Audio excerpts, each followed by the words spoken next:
fuerzas humanas que nos sacaron de la opresión, de esos momentos monárquicos que tenían sumida en el oscurantismo a las sociedades, y que buena parte del origen de esa civilización que nos preciamos, esa ilustración, de la cual Marx fue uno de sus hijos muy preclaros, que leer, por ejemplo, al joven Marx, ¿no? En la ideología alemana, el idealista que era, ¿no? Se trata, como usted le dice, de transformar el mundo, no simplemente de describirlo, y eso suponía la emancipación humana, ¿no? De las cadenas de la opresión, con lo cual estoy totalmente de acuerdo, y en eso me declaro marxista irredento, pero tiene un enorme problema, y es que hay un enorme dogmatismo en esa idea de derechos naturales y en esa idea de Marx, que, por ejemplo, a través de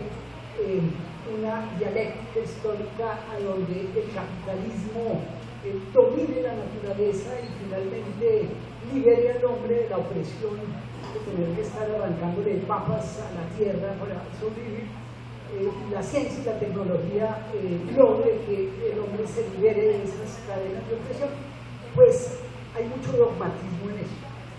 Yo, por ejemplo, creo que debemos profundizar filosóficamente en el concepto mismo de derechos naturales.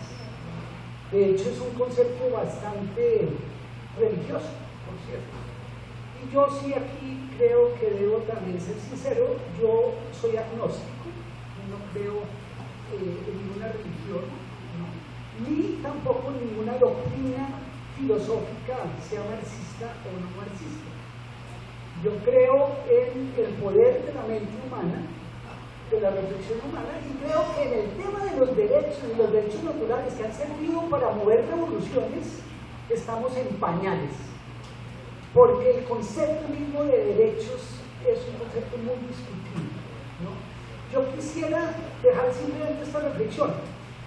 Los derechos como tal, con ese cariño naturalista que uno los tiene por el mero hecho de haber nacido y que le dan a uno un título de legitimidad para oponerse ante cualquier sistema, realmente es también una perfecta muestra del individualismo, de ese pensamiento liberal que ha concebido a la persona humana, como el mismo Marx lo diría, un átomo separado de la colectividad.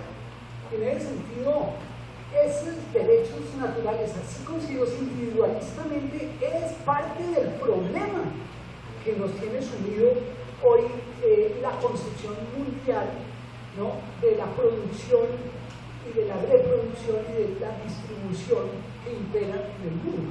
Entonces, yo diría mucho ojo con el concepto de derechos y derechos naturales, porque hace parte de la doctrina que hay que combatir, ¿cierto?